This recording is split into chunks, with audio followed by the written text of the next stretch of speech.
Welcome to the We Are VIP podcast. Each week, your host, Casey Hasten, Director of Recruiting at VIP, will bring you valuable insights from thought leaders, introduce you to incredible companies, and bring you tips for landing your dream job from our team of executive recruiters at VIP. And now, Casey Hasten. Welcome to the We Are VIP podcast, a podcast devoted to adding value to your career or candidate search, brought to you by VIP. I'm your host, Casey Hasten. I'm an executive recruiter, director of recruiting with VIP, and your all-around hiring guru.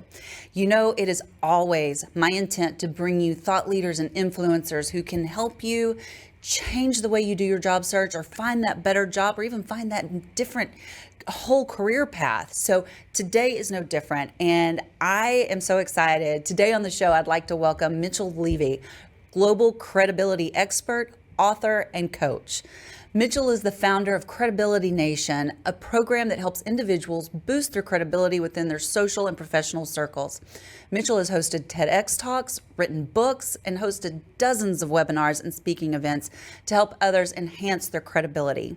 He's here today to lend help to job seekers that need help proving their worth to potential employers in order to land their next job.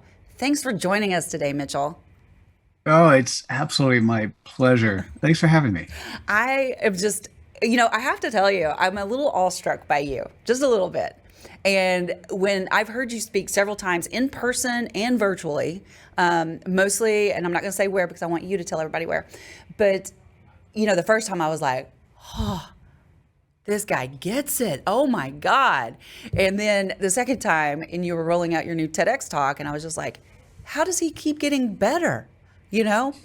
But you do. And I think it's amazing. And I follow you everywhere and I love it. But I love that you are humble enough to take time to talk to little people all over. I mean, I'm not. I'm going to interrupt you. I don't think you're a little person. I think we're all important in different ways, and you're awesome. So my pleasure to talk to you. Thank you. I don't know if you remember this or not, but the first time we met, after you'd spoken, I came up to you and I said, I need to get to know you. And you were like, here's my card. Use this and set up a time to talk to me. This will there's a code on here so you can talk to me for free. And I'm like, oh, okay. Sometimes all you have to do is ask. And yes. And it was, I remember this was Success North Dallas. Yes. I remember there was like an hour receiving line after I spoke. It made me feel really amazing.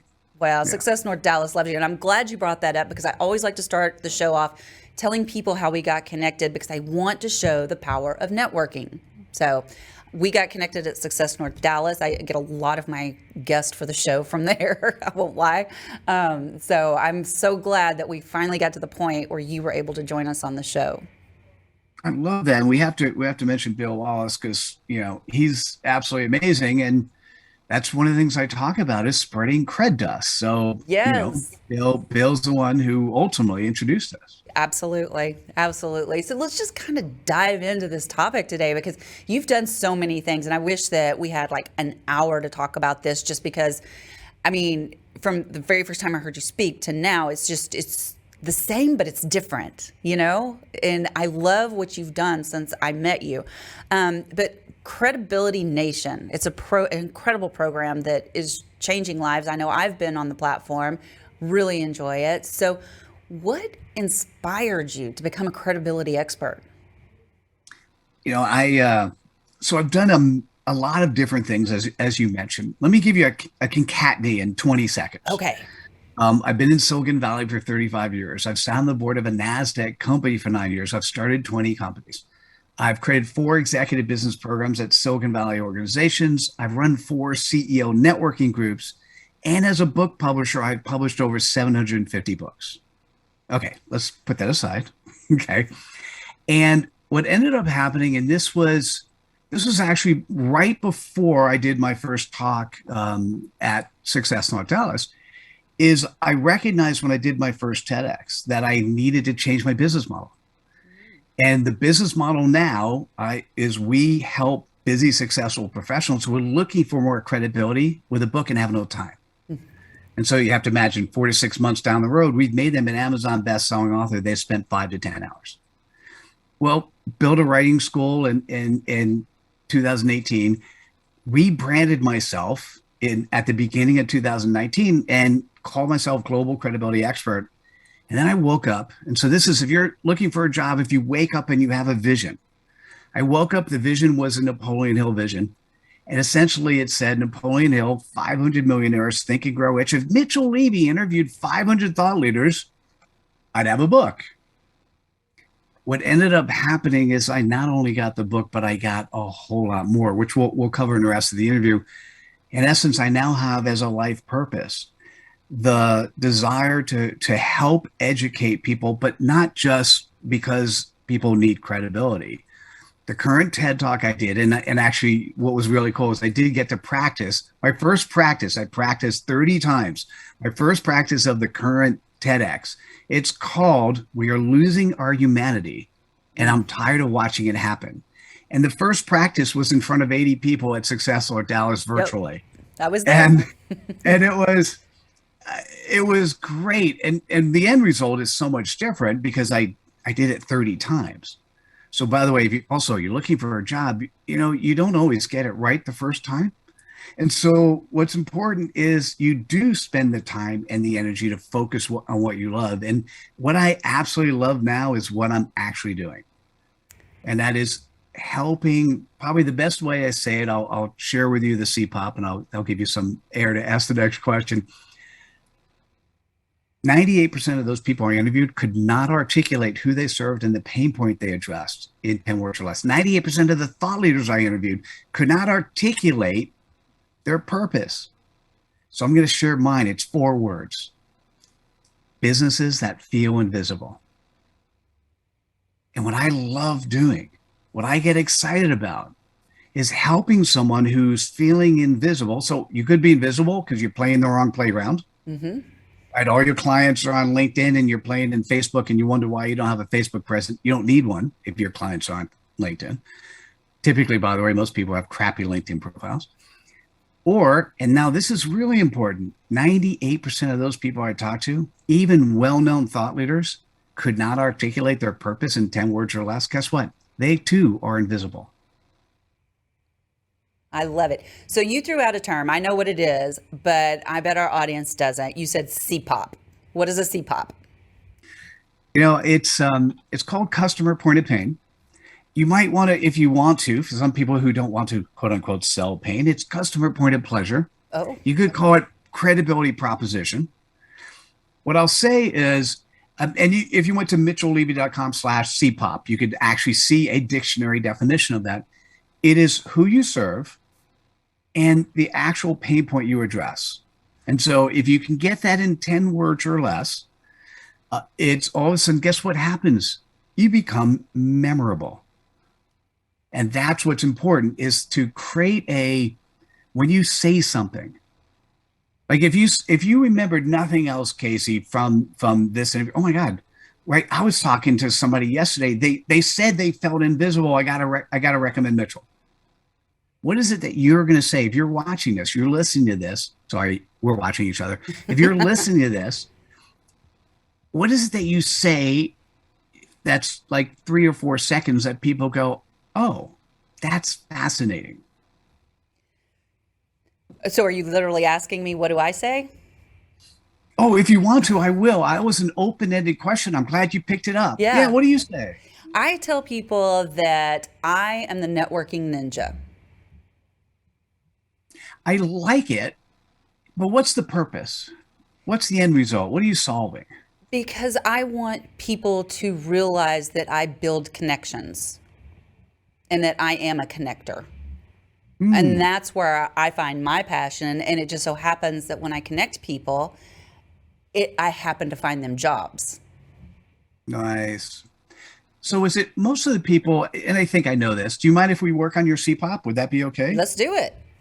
So what is the primary pain point? Is it mostly, who do you deal with mostly? Is it the job seekers or those looking to hire? So it's probably 50-50.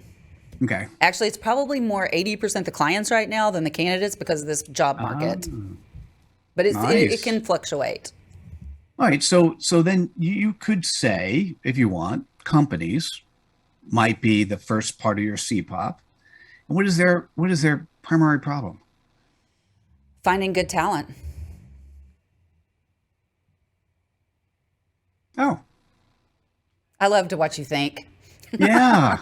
I would say, no, this is really simple. You and I know each other, and you've been playing in Credibility Nation. So a lot of times people don't say it right away. Your CPOP could be companies not finding good talent.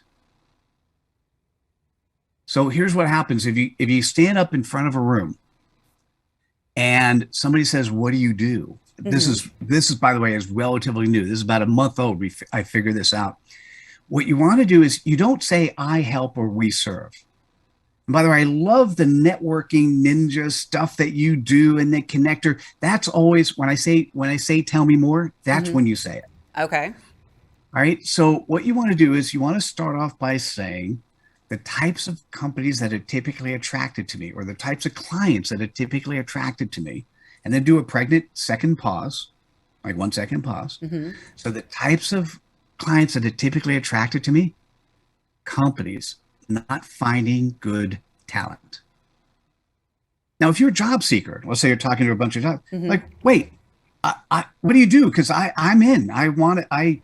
Right. And then you could say, well, listen, I'm a connector. I'm a networker. I go out of my way to match supply and demand, and I love that. This is what I'm born for. This is my purpose. I love finding companies who need good talent and then sourcing the good talent and connecting people.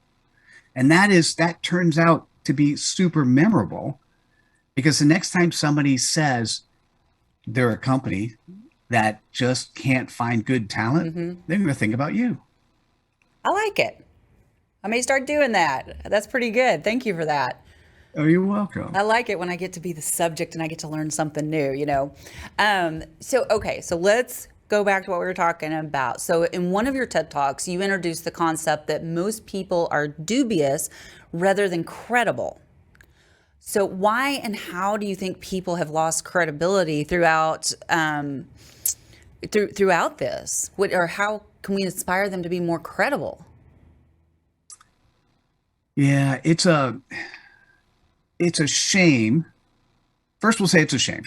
Second, let's say first we have to define what credibility is. And the one of the best ways I could say it is if you actually went to the TEDx, it'll go through details.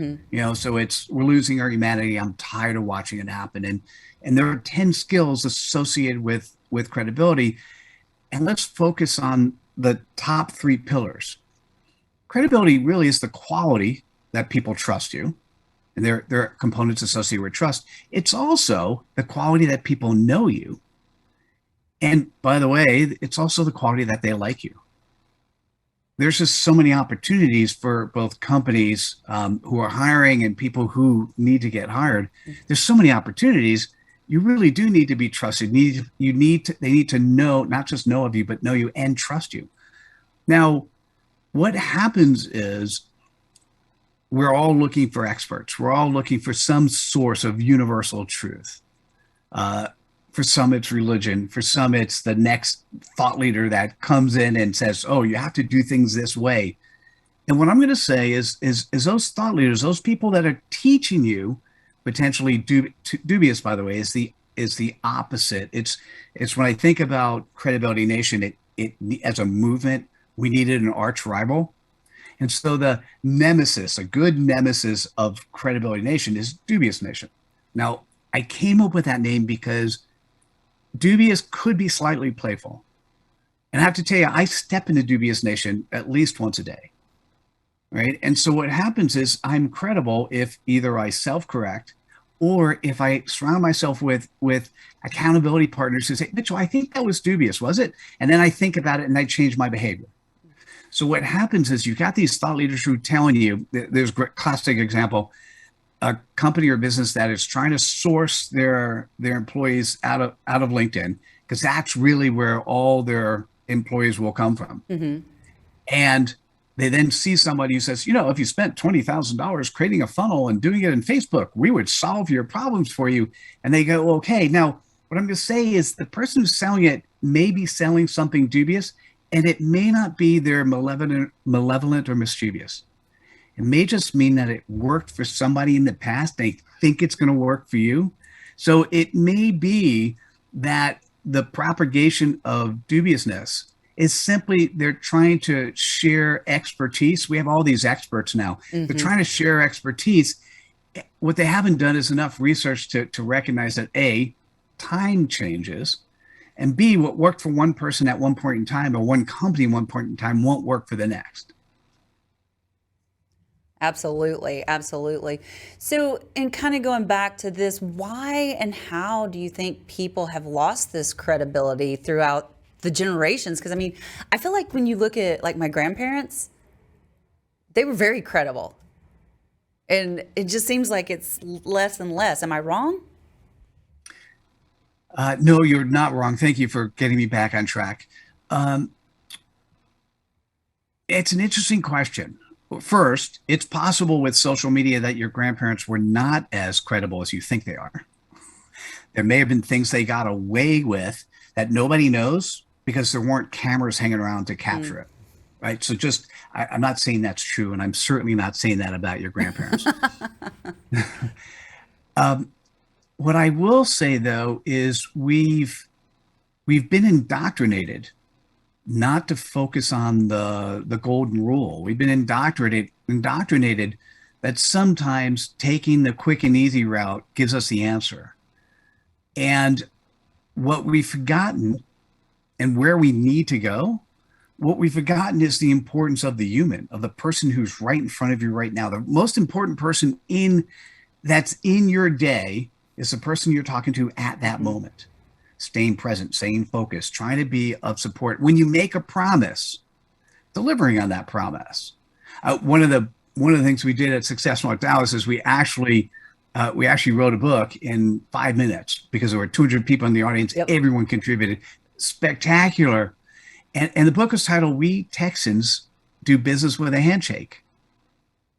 I was part of that. If that was truly the case, now it is for most Texans that I know, maybe not all, but it's not the case with most people. Those are the days that I love. Those are the days that I want to interact with somebody that if we talk and we make a promise, whether or not we have the contract in place, in today's world, we need those contracts, but whether or not we have that in place, that's what you get delivered. And so being credible, if you're looking for a job, being credible means saying what you're going to do and do what you say. Being credible says if somebody asks you a question, you don't know the answer, you go, I don't know the answer, or I didn't understand that, or I'm confused with how you asked that question. And here's the most important thing, being comfortable enough with yourself that if you ask a question that really is something that's important, I didn't hear it. Can you re-ask? Mm-hmm. And that is enough for somebody to want to kick you out of the interview. Guess what? That's a place you didn't want to work anyhow. Exactly. And so kind of following along that same line, what tips can you share to help job seekers improve their credibility to make the interviewer feel confident they can handle the job? There are many, but let's start with the most important. So one of the skills associated with credibility is I call it showing up when you show up. That means coming early, coming prepared, coming with your heart. There's so many Dilbert cartoons that talk about people going for a job interview and they come late, right? Or they come dressed inappropriately, or they don't know anything about the company or the person they're interviewing with. They can't pronounce the person's name. And yeah, it's like, listen, it's not that you should show up any better for your job interview than you should for your real life job, right? You should be the same all the time.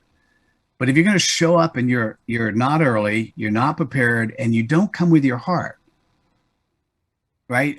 If you can't do it during a job interview, you're just showcasing how you're going to show up on the job.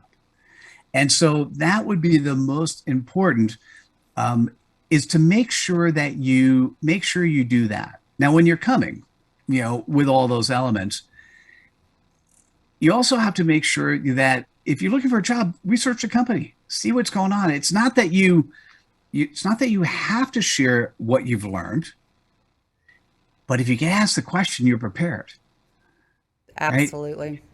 You don't know stuff, say you don't know stuff. I don't know, but if this was important, if this was my one of the best answers I could imagine, that's a great question.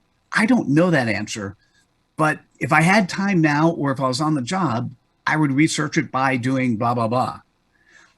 What the employer is interested in is seeing that you've got the interest in helping the person you're talking with being successful. Exactly. And I love that. And I literally just had that happen. That was the feedback from one of my clients, that they were like, Casey, this candidate didn't know anything about the company. They couldn't express why they wanted to work here. So I would add to that. And I love what you say about showing up with your heart. I'm totally going to use that from now on when I'm prepping my candidates. Show up with your heart, show that you want this job. But I would add to that, not only research the company, but know why you want to work there. It's kind of a simple question. Yeah. And it comes down to who you are and what you stand for, and how you're going to give back in life. And if the company is doing that outwardly, it's clearly something you should bring up. But tell them not what they're doing. Tell them why you care that that's what they're doing. Absolutely. And so I kind of want to go back to something you mentioned earlier, and that was your research study that you did. So you interviewed 500 thought leaders on the topic of credibility and found that 98% didn't have the clarity to succinctly articulate their purpose. Why is it so important to communicate concisely to build credibility?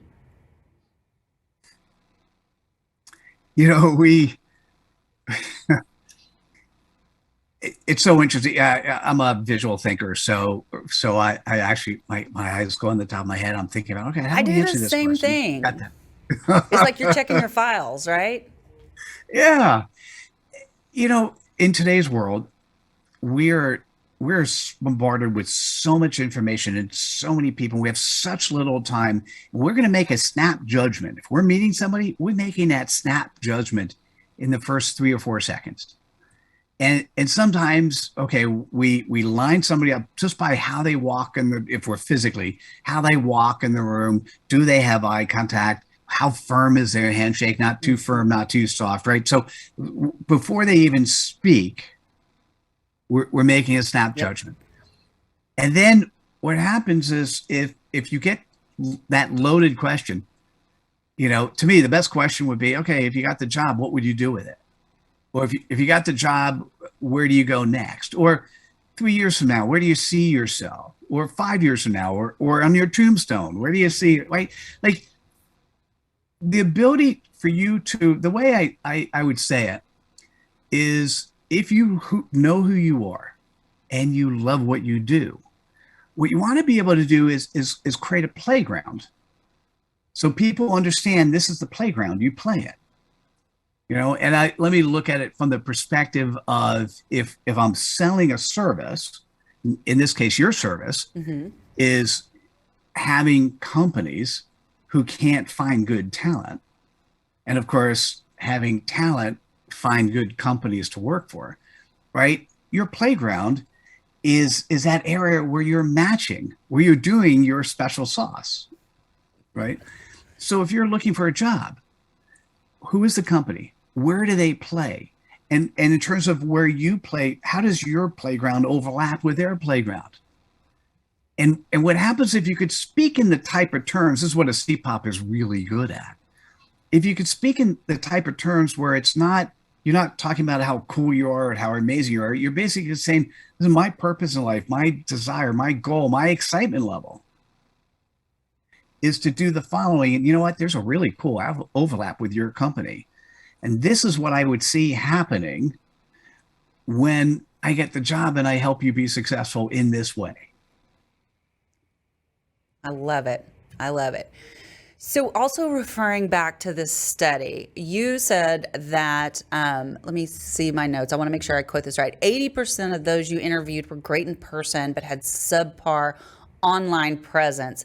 So how can people improve their presence online and help it align with them in person, still sticking with this credibility? This is a big ka-ching. So here's what's interesting. Let's go back to a question you asked and a statement you made after the first time you and I met. You came up to me.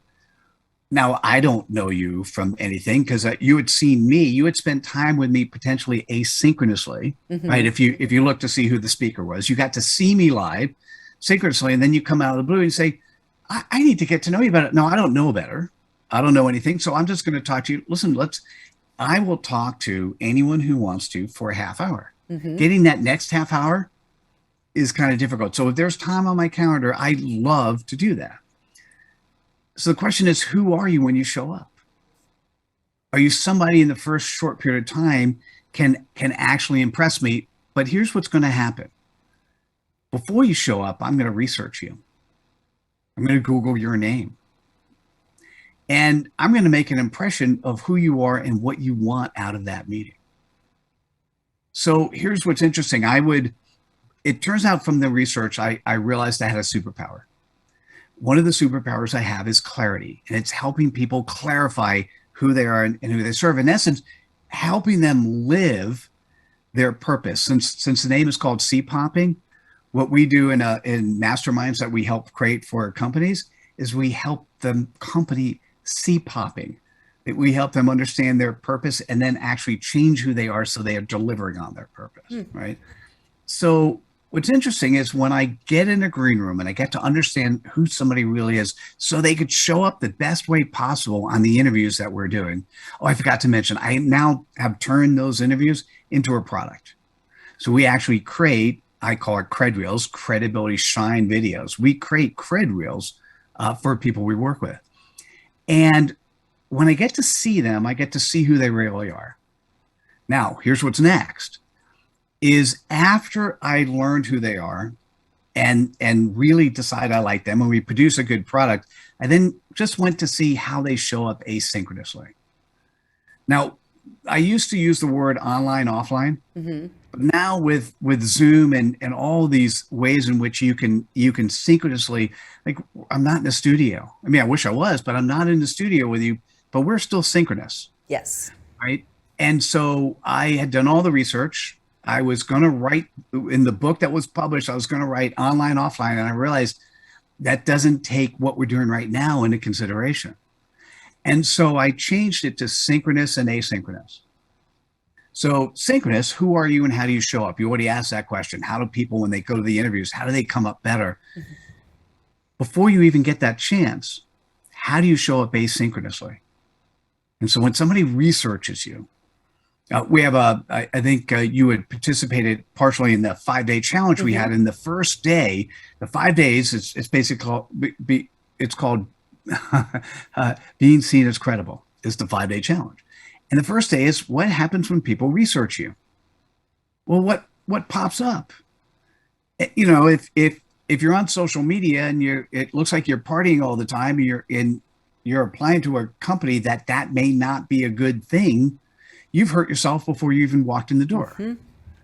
You know, if you're asserting a particular political opinion, that may not be a bad thing for you to do, but if you're applying for a company that may have a different political opinion, that's a bad thing, right? So what happens is you have to recognize that in today's world, anyone who wants to learn anything about you can, and they're seconds away from doing that. Yep. And so you need to reinforce what let's do a better thing. Let's say you and I have a conversation and I say, hey, what's the top company you're looking for talent in? And you go, man, I'm really having a struggle with this company right here. I need people who look like the following. Now, because of our relationship, I said, well, you should talk to these 3 people. You might actually just go and talk to them. But if we had a slightly less relationship, I might send you their LinkedIn profiles, and what you're going to do, you're going to research them ahead of time. And if they don't show up the way you would expect, you may not actually present them.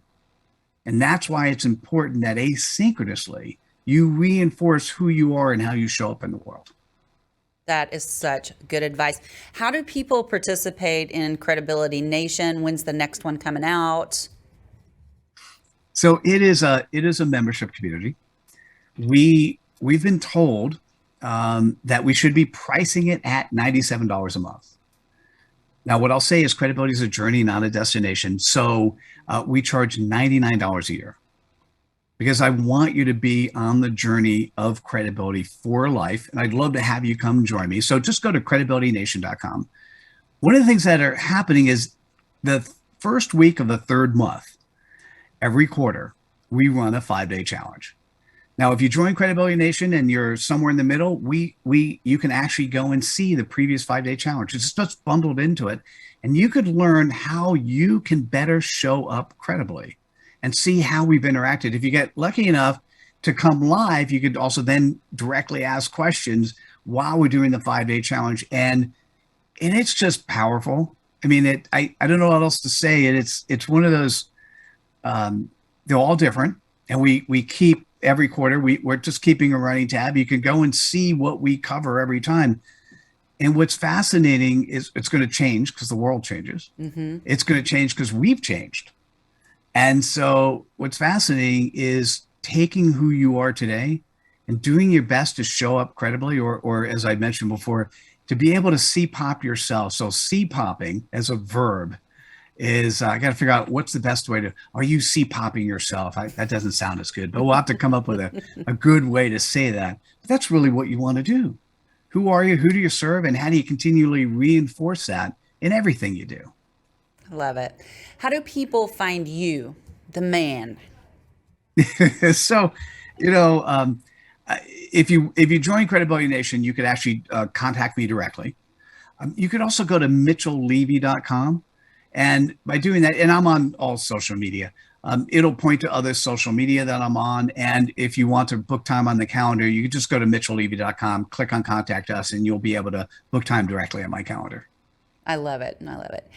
Believe it or not, we are almost out of time. So I need to get to our VIP questions. So are you ready for those? Sure. All right. If you were chosen to be one of the first colonists on Mars, what 3 things or people would you take with you? It was such an interesting question. I had to spend some time thinking about it. So first, I would definitely bring my wife. Now, my wife and I would want to bring my son, and he would need to choose who he brings with him. So my guess is his life may not be on Mars. Oh. So if it wasn't my son who would have the first offer, it would be another couple that we just loved hanging around. That's a good one. Bring some friends. I like it. It's the things in life. Think about your deathbed. The things in life, all those things, they're irrelevant. Yeah. It's who you have as family and friends, who you want to hang around, who you want to spend time with. That's more important than anything else. I agree wholeheartedly. So I am really curious. I've never had the chance to ask you this question. What is one thing you do each morning to set your day up for success? I do it both the night before and the morning of. I'm looking the night before of who's on my agenda so I can prepare ahead of time. Mm-hmm. Anyone who's on my agenda, I'm going to Google them, look at them, what's new. In the morning, I may, if I only looked at a couple social media platforms, I may actually just Google their name to see if there's something in the news or what's happening with VIP, for instance, what's happening in the news. And it's just making sure that I'm prepared. If I have enough time, I'll go on the elliptical machine and work out. Funny. I never have enough time for that pesky exercise in the morning. It just doesn't work out for me. I'm not as good as I need to be. And I don't want to wake up earlier. So. Okay, so I think this question, even though we've been doing this for 2.5 years, was written for you specifically. So my final question, if your life's work was being summarized in a news article, what would the headline be? That was written for me. Yeah, I know.